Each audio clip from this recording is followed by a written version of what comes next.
Hello and welcome back to the IMG Roadmap podcast. Today's guest is Dr. Dr. Mariana Ramirez Posada. She's a postdoctoral scholar in dermatology. She's a Latina physician from Medellin, Colombia. She's passionate about advancing dermatology and healthcare equity. Her research focuses on innovative teledermatology solutions to improve access and outcomes for underserved communities, particularly Latinos. She recently matched into dermatology at Stanford University, and she's happy today to share with us what she did, what worked, and what didn't. Her expertise is in data science, programming in Python and R, and a background in digital health. As she says on her profile, she aims to bridge the gaps in care through technology and education. Dr. Mariana is fluent in Spanish, English, French, and Italian, and she brings a global perspective to her work and strives to create an equitable healthcare solutions for diverse populations. I so love her professional background. She's a graduate from Universidad CES Medicine in 2023 in Colombia, and she has received several honors and awards. Most recently, the 2025 Stanford HBMC Rise, which stands for Recognizing Individuals for Support and Empowerment Award at Stanford University in 2025. So sit back, grab a pen and a piece of paper, and take notes because she's taking us all the way to dermatology school today. Thank you for listening. Oh, I forgot to mention, my IMG Roadmap coaching program is open for enrollment. We start classes on April 15th, and this is a transformation. I can't even speak. It's a transformational coaching experience for international medical students and graduates who are looking for US residency positions across the board. Doesn't matter if your goal is family medicine, internal medicine, EM, or you're going for even the highly competitive radiation oncology, PM&R, physiatry, surgery, whatever your goals and aspirations are, this is the place that you need to be. At the end of the coaching, you will feel more confident. You'll be able to defeat your imposter syndrome. You'll be able to overcome red flags and things that people have told you hold you back on your goal to residency. You will also have knowledge, wisdom, and a specific strategy that you can apply for yourself in order to get yourself into residency. This is a great opportunity for everyone that's listening and has a plan of going into residency in the future, whether you're applying in September of 2027 or 28 or any of the upcoming years. This is going to be what works. So I can't wait to invite you right now. If you go in the show notes, you would find the link to my free webinar where you can learn more about this opportunity, or you can send us an email at admin@imgroadmap.com. Or if you're ready to sign up, just head right now to imgroadmap.com because the doors will close soon. Thank you for listening. Welcome, everyone, to what I would say the most coveted episode of the IMG Roadmap podcast just yet. A few weeks ago, I posted something on Reels regarding the match results for IMGs. And I made fun of the person maybe that matched into dermatology as an IMG. It was like a single number of one. And I thought they must be a unicorn and we should nominate them for Physician of the Year. What turned into a joke actually ended up on that person's page, and I finally found her. Well, I should say she found me, and then I hunted her to do an episode with us because a dermatology match is something that we're told repeatedly is not possible. It's, extremely rare to find an IMG go into dermatology, and that is true. But what we need to be asking right now is what makes a person stand out to have that kind of result. And I'm so happy and so proud to introduce you guys to Dr. Ramirez Posada. She is a Colombian physician who is here on the podcast today and is one of those people who is really excited that she got her match in derm. Dr. Posada, do you go by Ramirez or Posada, or is it like a name with a hyphen? So I put in a hyphen just because of my mom. Posada comes from my mom's side, but I usually go by Dr. Ramirez. Okay, Dr. Ramirez, welcome to the show. Round of applause. Thank you so much for having me. I'm very, very excited. All right, I'm excited to have you. So tell us a little bit. Actually, before I start asking you a bunch of questions, it's funny because you said that you had found this podcast and you listened to the episode. What episode did you listen to before you got your results? Yeah, so obviously 2 weeks before my match, I was freaking out, thinking I was not gonna match. So I was looking for just information about soap, and I ended up listening like twice to your episode. I just wanted to prepare in case I had to soap. Mm-hmm. So last night I was looking back and I'm like, well, now I'm gonna be on this podcast, but I've actually listened to it. So it was a pretty special moment. Yeah, it was like a 360 moment. When you told me a few minutes ago, I was like, oh, I got the goosebumps. I'm like, oh, look at that. So I'm glad you did not have to go through the soap because that is usually very mentally overwhelming process for most IMGs. So I'm glad that you were able to avoid it all altogether. But tell the people, where are you from? Where do you live right now? Where did you go to medical school? Give us a little bit of your educational background. Yeah, so I was born and raised in Medellin, Colombia. So I'm an international medical graduate. I completed my medical training over there, plus 1 year of internship, which is required before graduating medical school. And then after that, I took my step one and decided to move to the US to pursue my goal of becoming a dermatologist. I am currently a postdoctoral scholar in California where I work in the Department of Dermatology and also do work related to AI and digital health. Yeah, AI and digital health. I feel like that is the future of a lot of different medical specialties, not all, but some, especially those that have a great deal of pattern recognition involved in diagnosis. So I'm kind of excited to hear about that part, but I know my listeners don't care about that part. They want to know about the details on like your dermatology match.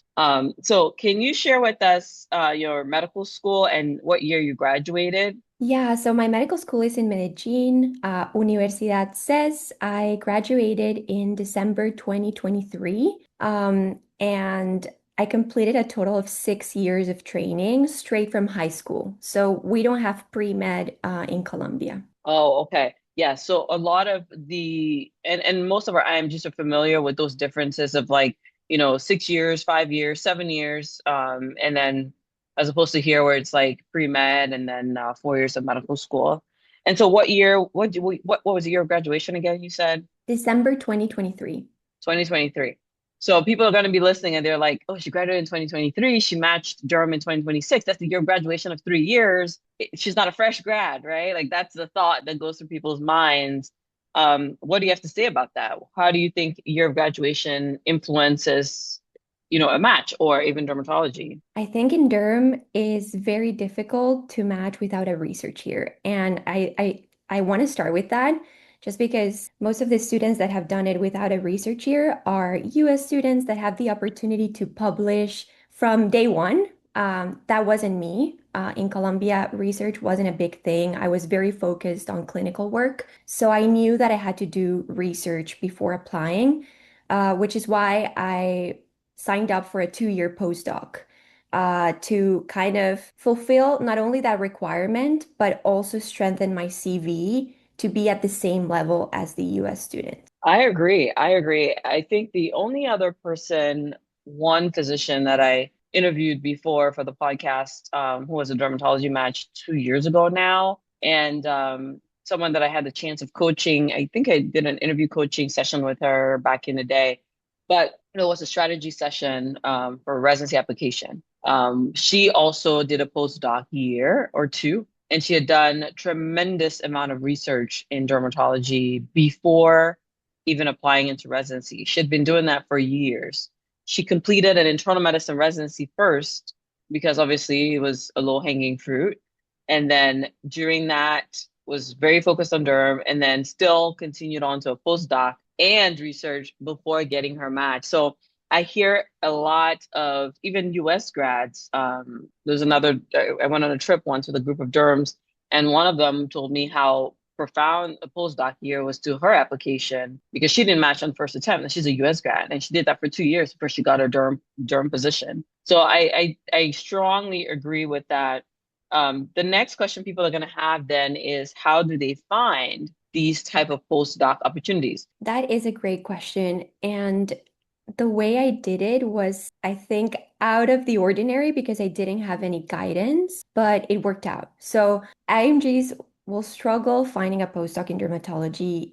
It's a very competitive specialty. The US students are also looking for a postdoc. So you want to grab to anything you can. So the way I thought about it was one, social media. So everything, like everything I saw on social media LinkedIn, Instagram, Twitter, that had an open position, I would go immediately to the website. They would have an email, ask questions. Do I qualify? So that was the first way. The second way was actually cold emailing. So I would go into the like the different dermatology um, websites where they list all of their faculty, and some of them have their emails that are public. And I would go there, see their publications. Am I interested in their research? And then I would draft an email and send it. And I did that for like 500 emails. And then the third way, I think, it's networking at conferences. Most of the people that attend conferences that are speakers are very research heavy. So if you can approach them and be like, hey, this is me, introduce yourself. And do you know if someone in your department has an open position, or do you have an open position?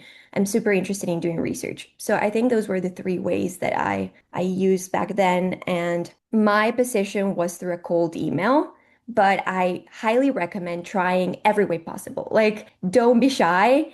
And I used to have a very shy personality. I also want to say that. I'm more of an introvert.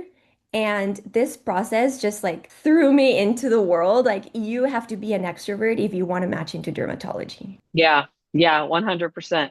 I was smiling so much when you're talking about that because that is literally what I coach people to do, even for non-dermatology applications, like just any specialty. The playbook is the same. The only difference is you have a bigger number of programs to play with when it's a non-derm specialty compared to a derm application. But inside the IMG Roadmap coaching program, which is the coaching program that I host and that hosts this podcast as well, one of the things I tell people is you're going to network in 3 months trying to meet people. You'll meet that same number of people in person in one day at a conference. So it's like a surefire way to accelerate your networking. Number two, cold emailing is actually made for introverts. Like, it only works for introverts, to be honest, because if you are afraid of speaking to people, then email them because they don't have to see your face. They don't have to know who you are. They're just going to read an email that is impersonal. And these days, AI is writing people's emails. So be human when you write to people. Okay. Don't go chat GPTing an email to someone that you're trying to network with. They can tell. And then social media, which is obviously something that I'm truly passionate about. I love social media. I have a business on social media. I coach on social media. I give out free information on social media. But it's such a low hanging fruit, especially with apps like Twitter or X now. Um, I think the people on Twitter are usually very academically driven. The people on Instagram are typically aesthetically driven before academically driven and clout driven before academics. But a few of them are legitly academically persuaded. But on X, what I find is the programs and the PIs and the professors and the doctors that are on there are there for a specific message. They have a specific language, and you would find them if you put in hashtag, whatever, med Twitter, hashtag derm, hashtag dermatology 2027. You'd find those people and those accounts, those programs that are out there to promote themselves for applications or to promote themselves to recruit for their position. So I love that you just said that off the bat, because that is what works. And for those who feel like they don't know what to say, or you don't know how you're going to act when you're in person and you're not sure what you're going to say when you meet somebody, I say reach out for help. Like, talk to people who have done that, ask them what they did. And some of us simply just need communication training. Like, not everybody has the ability to walk up to a stranger and strike a conversation. And that's where things like coaching, mentoring come in, because talk to your mentors. How do I approach somebody in a conference whom I respect, who has like so many titles? And how do I like get into their world, right? It takes an art, it's a skill to work up to somebody and be like, hi, my name is Nina Lu. Who cares, right? But how do I do that? How do I break out the mold? So those are the kind of things that we offer inside the IMG roadmap. For those who are interested in coaching, you can reach out for that. But let's go back to Dr. Ramirez. I'm looking at my questions that I sent you here on Instagram to make sure I stay on track. So you've shared with us a little bit about your match journey, but can you walk us through your application? Like, walk us through how you selected programs, how you work through, getting LORs, your personal statement, and things like that. Yeah, so the application has multiple moving parts. I think I didn't work on a single thing. It was kind of a crazy time. So the first thing was getting my postdoc, and that opened up mentorship and all of my LORs. I had a few LORs from observerships I did back in med school. I had the opportunity to come to the US for a couple of months, but most of my LORs came from people I was working with during my postdoc. So I would say that my postdoc was like key for my application. Then research-wise, I was also publishing a lot. So the way I see the application is first research, second like the LORs, third like other opportunities like leadership, social service, and then fourth, I think it's also networking because you also have to put your name in people's minds. So I think my postdoc helped me accomplish most of them, but also going to conferences, I was able to network and I noticed a pattern, which was that usually the people in dermatology that matches IMGs, they were involved with the program where they matched in some way, either like by a mentor, like connected by a mentor, or by a research year, or by an away rotation. So I knew that was like key for my match. So I wanted to keep my options open. I obviously was doing a research year at an institution, but I would also try to do research projects with other people in other programs or try to introduce myself to them. And also with the away rotations that I did back in med school, trying to keep in touch with them, just so I had a chance at an interview if they remember me, even if it was like 2 years ago. So that was like a little bit more strategic, I feel, when it came to choosing programs, just because our chances are so much lower. So I think I prioritized the programs that knew me. Now with the signaling, obviously you have less options to put, like less options to apply to. So I prioritize the programs that knew me or where I knew faculty or where I had collaborated with them in one way or another. Yeah.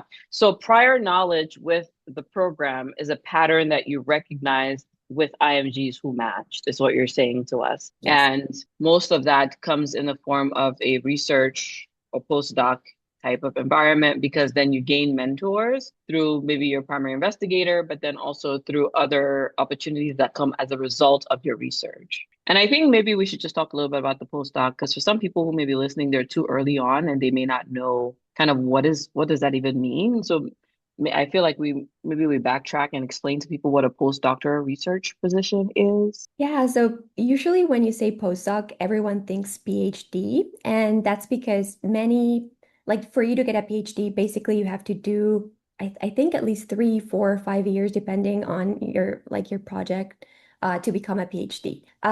But for me, I already had my MD from Colombia, so I technically applied for a postdoc. So when you're looking for a research here, there's multiple titles. This is something very important because it it it matters when you search the title for when you're looking for positions. So you have research fellow, postdoctoral scholar, postdoctoral research fellow. So these are all different titles. But if you're an MD in another country, you qualify for all of them, which means that you can apply to any of those positions. So even though I was not doing a PhD, I qualified for a postdoc, which meant a year or 2 years doing research. So I applied for that.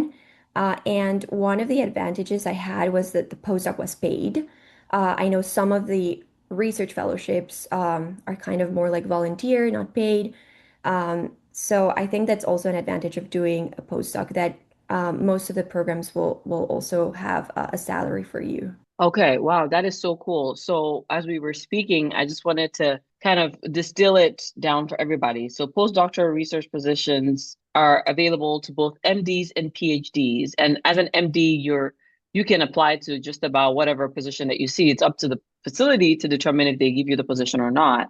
It's a period that is focused heavily on research instead of clinical work, usually under some kind of private or senior investigator and it helps to build strong academic credentials. Would you agree? I agree. That was, yeah. Yeah, and I think that's probably why it makes a big difference for the competitive specialties because it also works for general surgery, plastics, ortho. The IMGs that get in there typically have pursued some kind of postdoc year just for the competitiveness of that specialty. And what most people don't realize is what you may actually do in a medical postdoc. You could be working to design and run research studies, and that could be like clinical research, translational research, or basic science research. You'll be analyzing data, you'll be writing manuscripts. You'll be publishing papers in medical journals, presenting at conferences, which is what you mentioned is one of the ways that you networked. You'll be collaborating with physicians and also scientists, specifically in your specialty that you're working on, and maybe even get help with like grant writing and things like that. And there are several different kinds of postdoctoral research in the country. Like we mentioned, it could be clinical, so you're working with patient data, outcomes, trials. It could be translational, so you're working with bridging lab discoveries to patient care or basic science where it's like molecular immunology, like really specific lab-based work. And for us as IMGs, it helps because it helps to strengthen our application for these competitive specialties. Not every specialty needs a postdoc. Primarily, we're talking about dermatology right now. It helps to gain US research experience. You're going to build strong letters of recommendation. Like Dr. Ramirez is saying, she utilized her letter writers were from that postdoc realm that she was working in, whom I'm assuming were all dermatologists or Yes. wrong. Yeah, all dermatologists. And then she was able to build connections through that. And because her mentors now, her letter writers, her postdocs, senior investigators are all dermatologists, you can see how that influences their peers at other programs where she's applying it. And for those of us who have red flags, it may be a good way to network so people can see our skill sets outside of just the score. It's a way to allow people to see our work ethic, to see maybe our clinical strengths and our other academic strengths if test taking has not traditionally been a strength for us. Are are postdocs paid or unpaid, or what do you think? So I don't have knowledge about other programs, but I think most of them are paid. I definitely had a salary, which was a great help to transition to the US. When I lived in Colombia, I knew that I couldn't move here without a salary. And most of the positions that had postdoc in them would offer a salary. I think the tricky word is research fellow. Research fellow, there's more like variability. Some of them are more volunteer, not paid. Okay. So typically every program is different, like Dr. Ramirez mentioned. Most of them are paid, but modestly, usually around like 50,000 to 70,000 per year, depending on the institution, the location in the country, and different things. And this is pre-tax. So after taxes, it could be less. And it's usually an annual salary because most postdoc positions run for like 1 to 3 years. For some people, it could be a 1 year position. Two is an average, I think. Very rarely could go up to three. But I think it's important that we also share that it's not a guarantee to residency, right? Or do you think so? No, I don't think in derm anything is a guarantee. I just think you have to try. And Yeah. that was something difficult for me like in the beginning of my journey because everyone kept saying it's impossible. Don't even try. And I remember in one of my away rotations, one of my mentors here in the US, he sat down with me and he's like, "Okay, so like, what are your plans after you finish medical school?"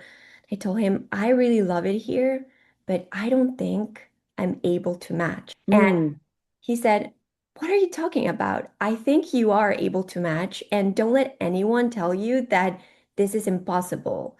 You at least have to try, and if you fail, then you'll come up with another plan. But you cannot just go in life without trying and like try like working towards your dreams."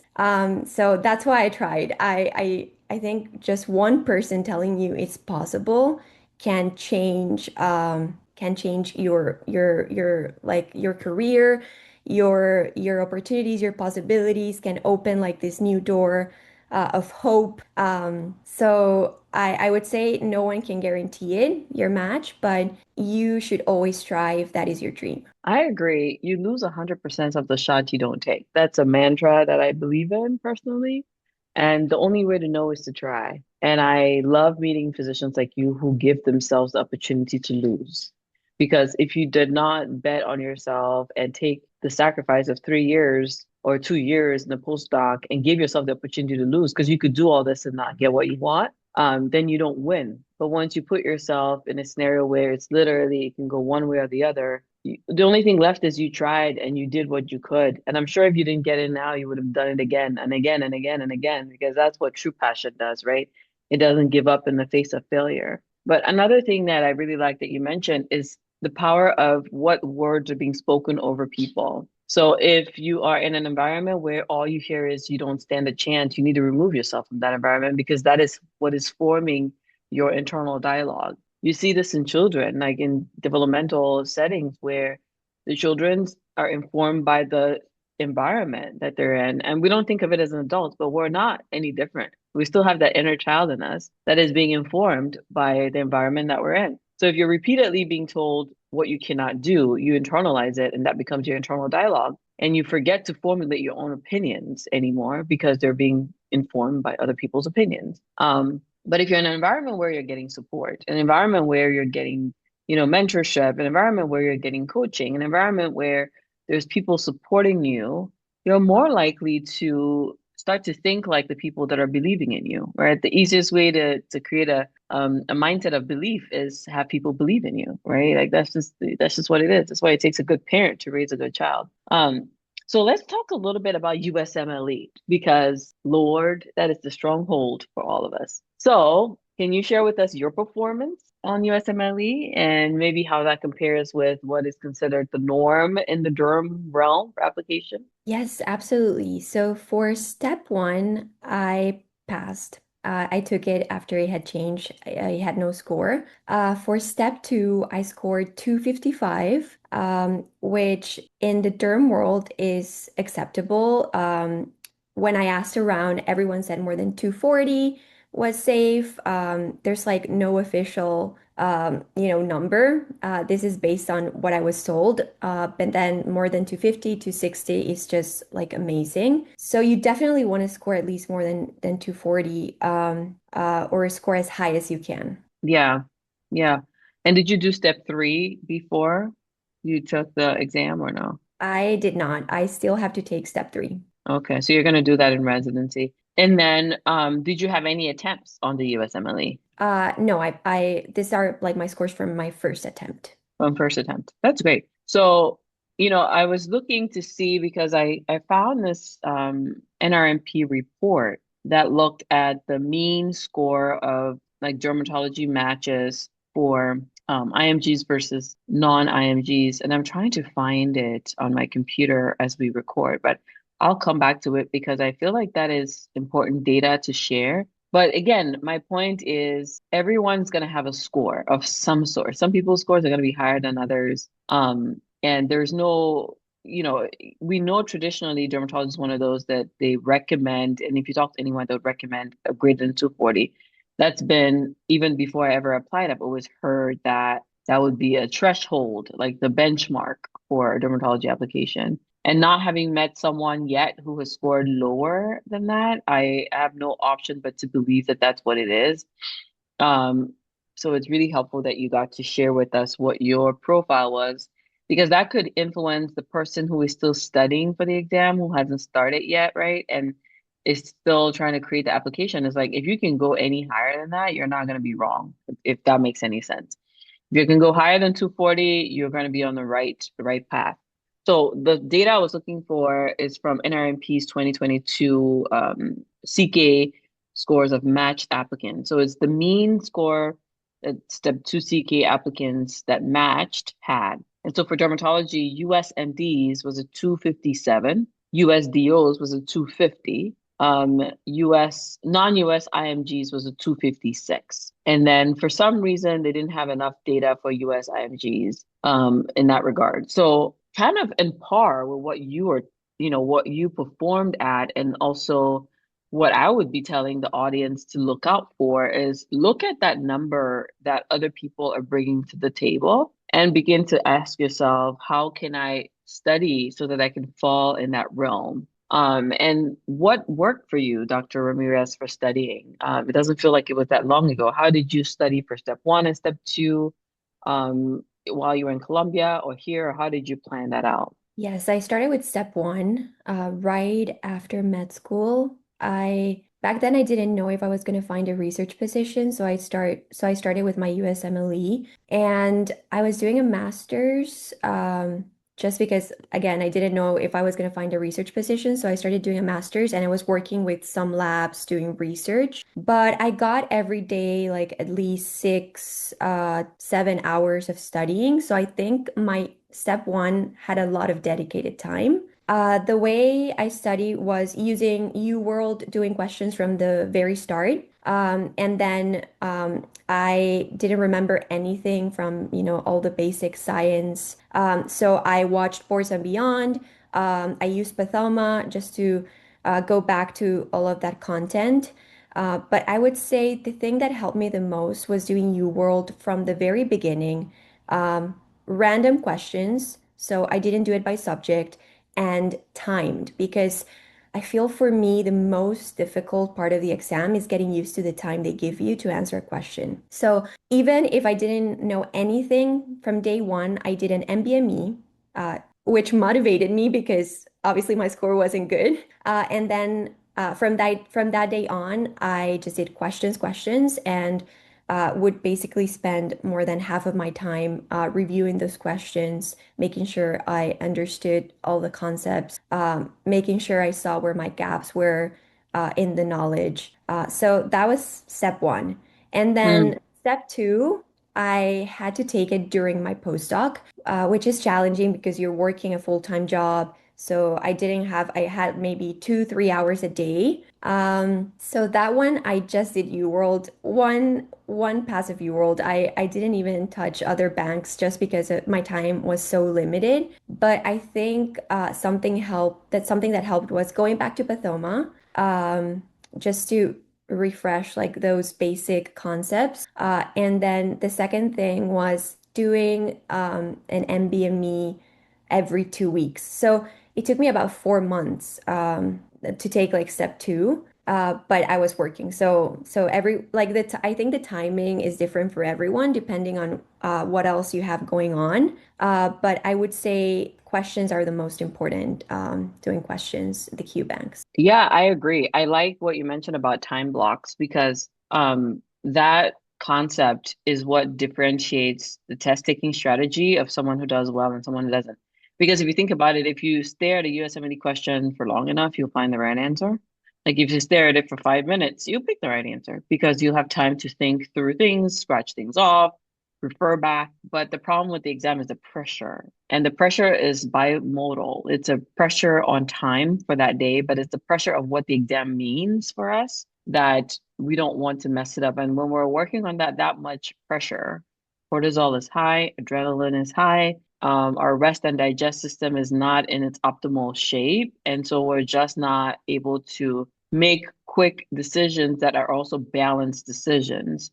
So being able to subject yourself to a timed environment when you prep will help you manage that pressure on exam day, such that you can answer your questions and like probably get the right answer the first time around.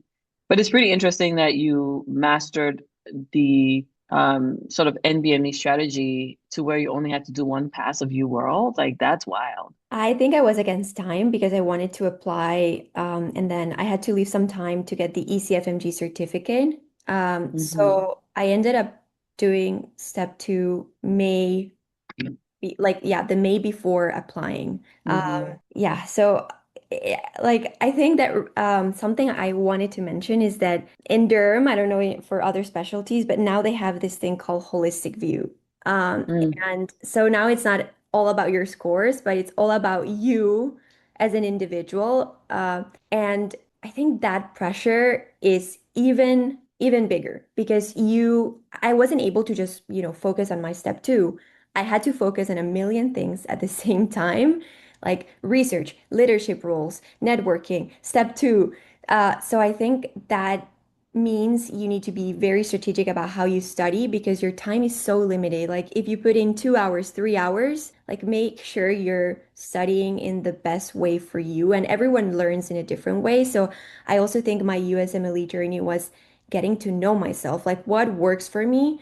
For example, listening doesn't work much, but if I listen and write quick notes works. So like everyone will get to know themselves pretty well when they're studying to make their time more efficient. Because you'll have to work on other stuff if you want your application to be well-rounded. Yeah, yeah, no, I agree. I mean, everything you're saying is just so on point. I'm like, wow, that's why she got the position, right? Like you are doing it according to the way that it should be done. Absolutely. So let's talk about gaps. How do you think that your graduation from 2023 affected, whether positively or negatively, the fact that you're getting in 2026? Like, would you consider yourself having had a gap, or did you spend all 3 years in your postdoc? Did you apply for your postdoc while still in medical school? Like, how did you work that out? Yes, I wouldn't say I had a gap year or gap years, but I did have like a transition period after finishing medical school in December 2023 and starting my postdoc in August 2024. And I think that filling those gaps, even with things that are not, full-time jobs, is important. So the way I filled my gap was by starting a master's, even though I stopped after I got my postdoc position, and volunteering with research labs. So I wasn't doing, 8 hours of work. I was actually heavily studying for step one, but I was able to put that on my CV. So it didn't look like, I took 6 months to do my step one. No, like I was actively, doing other things that were making my CV better, stronger. Um, so I would just recommend that. Like I think it doesn't have to be extraordinary. It doesn't have to be I'm working, 40 hours a week. But maybe doing a course, an online course, a master's, something that can fill in that time. I think helped me to not have like that typical gap. Yeah, yeah, no, I agree. I agree 100% because you were studying for USMLE, but you were pursuing something that was still going to be helpful for you down the road. And if you don't mind me asking, what was your master's in? The one that you didn't finish? It was in health technology and communication, which ended up being so useful for my postdoc because I was doing a lot in digital health. So yeah, it was a coincidence, but I was interested in it. I signed up, and I was actually sad to leave, but I knew that I couldn't do, so many things at the same time. So I stopped when like a few months before starting my postdoc. I think was like June before moving. Awesome, awesome. And did you, how many years did you get in of that master's program before quitting it? It was only one semester. So I graduated in December 2023. In January, I started the master's, and then I started my postdoc August 2024. So it was just 6 months. Yeah, there's going to be somebody listening who has quit something before and they feel like that's going to be a red flag or a bad thing. But I like how for you, you flipped it and still took what you learned in 6 months and applied it in your postdoc and did not let that be something that held you back. Did you include that master's, even though you didn't finish it, in your application? I actually didn't include the master's in my application. No. I don't know why. I think that for me, that was such a transition period. Um, and I put in like my volunteer with two labs that I also did during that time, but didn't include the master's. So Yeah, no, that's fair. I was just curious if you did or didn't. Had you done any observerships or clinical rotations outside of your postdoc to get into your match? yes, so I did 2 years in a row of observerships in the US. So I did 4 months in 2021, multiple specialties. Back then, it was like I was a fourth year medical student. I wasn't sure if I wanted derm. So I just did it in ENT, internal medicine, derm, radiology, just exploring like a bunch of specialties. And then the second consecutive year was 2023. the first one was 2022, and then the second was 2023.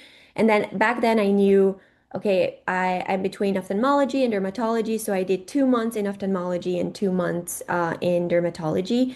So I think I did a lot of rotations, not knowing that this was going to be like the like I back then I didn't know this was going to be, what I wanted to do, like that I was going to come to the US, do the USMLE, but it was more out of like curiosity and interest, like how do other healthcare systems work? And it ended up helping a lot for my application. I actually got one letter from one of the observers, from one of my mentors that took me for my observership. I kept in touch with him over 2 years. Like so I would send him like Merry Christmas. I graduated, like all of these positive messages. And then I contacted him for my application, like to write a letter for my application, and he was happy to. Wow, that is awesome. And I think another pearl that you dropped there, the listener wasn't paying attention, is you incorporated your USCE in your medical education while you were in Colombia.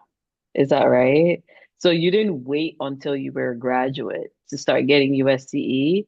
You took that visiting student option and came to the US and did your visiting student rotations as part of your medical education. And that's probably one of the ways that you were able to avoid a big gap for just collecting USCE. And then when it came time for you to get more USCE, you just went for the postdoc. I mean, I think that is so brilliant because most people are starting where you started your postdoc. That's when they're trying to get USCE.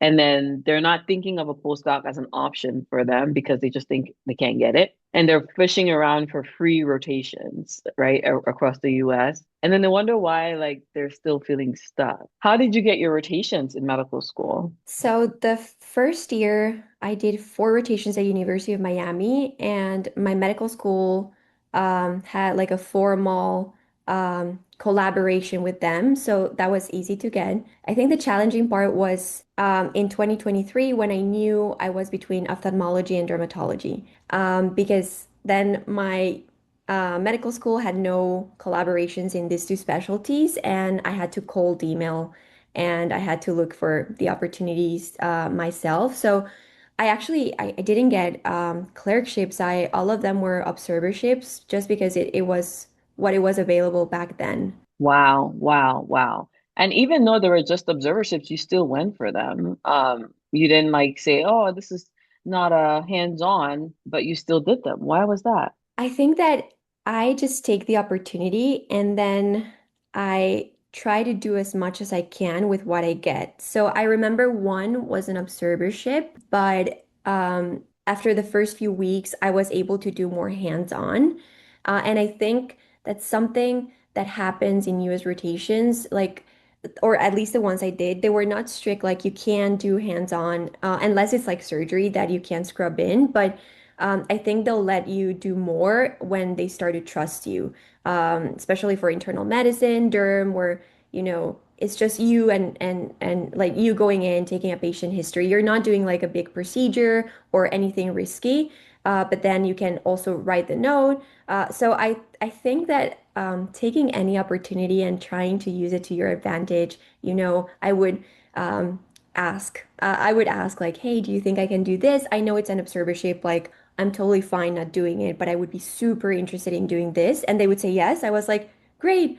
So I think that's how I got more hands-on experience during the observerships. Yeah. Again, like, girl, I wish I could just like get in your brain because I'm like everything she's doing is so on point with the way I would tell people to do things. Like it's so real. So you are the kind of person who doesn't sit around and wait for an opportunity. You take an opportunity and then when you're there, you push the ante just a little bit. You're like, let me see how far I can go with this. And if you get it, you're happy. If you don't, you just keep doing what you're supposed to do. A lot of people, on the other hand, want to know that they will get hands-on before they go there.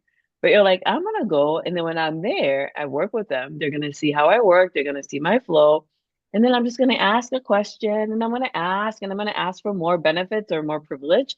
And then by the end of the day, you've done some level of supervised hands-on, but it wasn't the intention. And you didn't hurt anybody in the process, but you were able to just get more experience than being a fly on the wall. So brilliant. I love it. All right, we're almost rounding up here because we've been sitting here and I'm like, I can talk to you for hours, but let's not do that. So you've given us the blueprint for postdoc research here. You've given us the blueprint for matching scores wise. You've given us the blueprint for rotations and observership that worked for you. And I'm not saying that this works for everybody, guys. Don't, that's not what I'm saying. We're talking about Dr. Ramirez and what worked for her. So she's not saying that you must do what she did. You must not go to her specific program. You must not have a affiliation with University of Miami. You can do it alternatively. And some of us need to be more creative instead of just copying what somebody does. Be inspired and then formulate a plan for yourself. Okay, guys? Like, don't get it because I get people in my DMs trying to tell me she said to do this and I did it, it didn't work. That's not what we're saying. We're not saying this is what you must do. We're saying this is what worked for her. How can you glean inspiration from it and replicate it in your own life in another way? As we finalize, I don't think we talked about whether you're a visa requiring IMG or not. Did we address that? No, we didn't talk about it. I am a visa.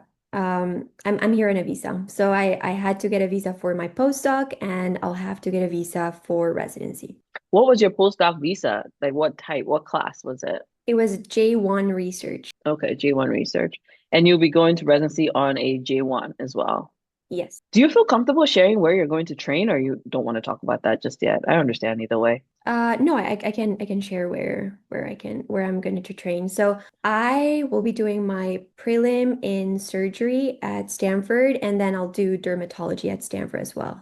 Okay, awesome. That's super nice. Super nice. Very good programs that will probably launch your career to great heights just by virtue of the name, and the virtue of the academic reputation that they have. So really happy for you there. I'm looking through those questions that I sent to you before the call to make sure that we addressed all of them. We talked about clinical rotations, research, scores. So as we end the call, what are some mantras that you live by? What are some tried and true ways of thinking that work for you and that you would recommend for another IMG? Like the person listening right now who wants to go into derm and is being told it's not possible, it's too far out, it's a reach program. What are the things that you live by that you would tell them? I think my mantra has always been everything you do, do it with love. Mm, And the reasoning behind that is that you don't know how that will influence, things for you in the future. So I remember I had an opportunity to do 2 months of research in the US, and it was like a lab that required coding, R, Python. And I was like, man, I don't know anything about this. Is this really going to be useful for me? This was like very early in my medical career. Well, guess what? It is useful. In my postdoc is useful. And I could have just, not have curiosity about learning how to code or learning how to do research back then. But that helped me so much right now. And it was because back then I did it with the best intent, the best effort. I put my soul into it, even if I had no idea that would help me. I was like, I'm here. Okay, I'm gonna learn. And it ended up helping me. So I think just everything you do, put your soul into it. That makes such a difference. And people notice, like people notice when you're all in, people notice when you go the extra mile. So yeah, no matter where you are, what you do, just do it with love. absolutely. That is such a sweet recommendation. Have curiosity and whatever you do, do it with love because that will help you really stay alive when you're pursuing and going after your dreams and aspirations. And that is so precious to think about. I just remembered a question that I wanted to ask you. How many programs did you apply into for Derm? I applied into 28 programs. Okay. All right. And how many interviews did you get from that? I got 2 interviews. Oh man. What was the other program that interviewed you besides Stanford? Emory. Emory. Oh wow. How did you feel like the interviews went? So my first interview was at Emory, and so I had not done interviews in like 10 years. So I think I obviously did interview prep, had a lot of mentors that helped me, prepare my questions. But I think just the nerves of that first interview, even if I did well, I was told I did well because one of my mentors is at Emory. I felt like I didn't. I was like, I screwed it up. Like this was horrible. The second one that was Stanford, I felt much better. But yeah, I just think the first one is nerve-wracking. I think you're muted. I muted myself because my baby was screaming in the background, and I'm like, "This is life now with the kid, you know." You just and we're on the road. We're at an Airbnb, because we're out of town for a few days, and I'm like, he's screaming during my podcast, but I'm like, I'm not going to apologize for that because this is what happens when you have a child. They're So loud. like Yeah, never yeah, apologize. Like you're a mom. That's way more important. And yes, absolutely. admirable. Yeah. Yeah. So, but you were saying you got two interviews and you didn't think you did well, but you actually got feedback that you did, fair on that. What kind of questions did they ask you in your interview? So they ask the typical questions like, tell me about yourself, tell me about your strengths and weaknesses. They ask all those questions. But then they also ask some, random difficult questions you're not prepared with. Like, for example, one that was difficult for me to answer was like, tell me about a time you failed in a clinical scenario. So then you're thinking like, how can I answer this without, this being a red flag? Mm-hmm. It's like finding that balance is, I think it's difficult, especially like under pressure. And in Derm, they have like different rooms with different attendings, and then they give you like 8 to 10 minutes per room. So it has to be super quick, short answers. So it's also, I think, difficult to manage timing. So you don't want to do long answers, but you want to try to cram as much as you can in whatever you're saying because you want to, shine and be the star. So it's Yeah. difficult, yeah. It's challenging interviewing because it's that same pressure that you feel in an exam, right? Like you're like, I have 20 minutes to impress this person. What do I say? What do I leave out? And then when you say something, you're double guessing yourself. Like, did I say that right? Should I have said it differently? Is there another? And then, it's just a spiral. It's like spiraling after an interview. It's wild. But I usually tell people when they ask you the question of like, a thing that you feel that's clinical, it's not always about the failure as much as like how you pivot in the moment of failure, like what you did when you recognized the failure, what you did when you decided to turn the course on your failure.